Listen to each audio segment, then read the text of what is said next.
Bydde fe'n deg i weid bod rygbi wedi chwarae rhan mawr yn siapio mywyd i.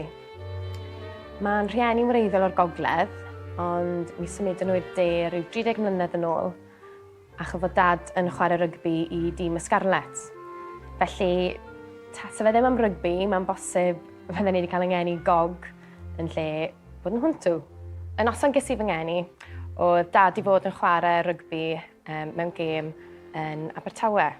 Ac yn rhyfedd o beth, oedd e'n gallu gweld goleuadau y cae o ffenest stafell Ysbyty Singleton, lle oedd mam fyna yn rhoi genedigaeth i fi, a ges i fy ngeni yn extra time y gêm yna. Yn ystod gyrfa dad, mae wedi chwarae i'r Scarlet, Abertawe, Yw'r, Cymru a'r Barbarians. Felly oedd hyn yn golygu bod fi'n cael yn llusgo bob penwythnos i wylio dad yn chwarae, ac oedd dim wns o ddiddordeb 'da fi mewn rygbi.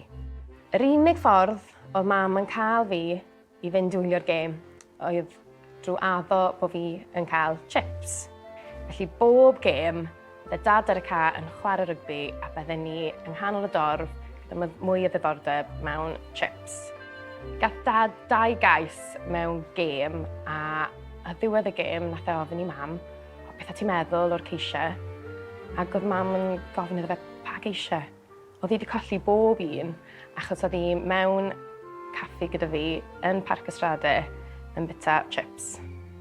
Ond ers ni, mae pethau wedi newid a fi wedi dala'r byg.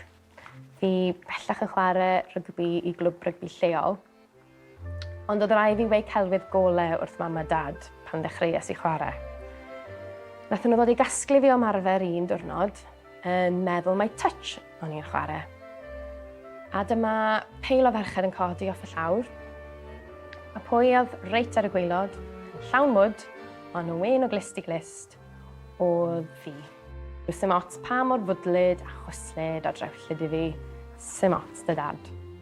Felly, tasa rhywun yn gofyn i fi nawr, rygbi neu Tsips, dim ond un ateb fi iddi fi, sef rygbi, a falle Tsips ar ôl.